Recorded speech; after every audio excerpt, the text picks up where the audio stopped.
అసలు పచ్చళ్ళే నచ్చలేని వాళ్ళకి ఈ పచ్చడి చేసి పెట్టండి. రోజు తినేదానికంటే ఇంకొంచెం ఎక్కువేసుకొని తింటారు. ఎందుకంటే మ్యాంగో అంటే ఇష్టం లేని వాళ్ళు ఎవ్వరుండరు. మీకు అర్థమైందనుకుంటాను ఇప్పటికే. ఇది మ్యాంగోతో చేసిన పచ్చడనమాట. మా ఇంట్లో ఆవకాయ పచ్చడి తప్ప ఇలా పచ్చళ్ళే చేసుకొని తినం యాక్చువల్లీ. కానీ ఫస్ట్ టైం నేను చేశాను.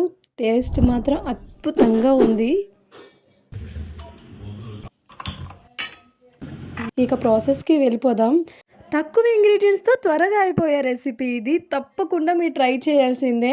వెల్లుల్లి, పచ్చిమిర్చి, టమాటో, మ్యాంగో వీటన్నిటిని కూడా మంచిగా ఫ్రై చేసుకోవాలి.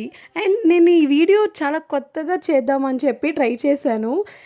నేను చేసే ఈ వీడియో క్రియేటింగ్ ఎలా ఉందో చెప్పండి. ఎప్పుడు నేను డైలీ పోస్ట్ చేసే వీడియోస్ కంటే ఈ వీడియో కొంచెం డిఫరెంట్‌గా చేశాననమాట.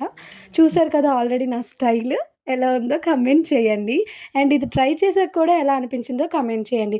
ఓహ్! మర్చిపోయాను ప్రాసెస్ చెప్పాలి కదా! అవన్నీ ఫ్రై చేసిన తర్వాత టమాటో పీల్ తీసుకోవాలి. అలానే మ్యాంగో కూడా పీల్ తీసుకోవాలి. దాని తర్వాత మిక్సీ జార్‌లో వేసి బాగా గ్రైండ్ చేసుకొని అందులో పోపు పెట్టేసుకుంటే అయిపోయింది. వేడి వేడి అన్నంలో అలా కలుపుకొని తింటే సూపర్ ఉంటది రెసిపీ. నచ్చితే సబ్స్క్రైబ్ చేసుకోవడం మాత్రం మర్చిపోవద్దే.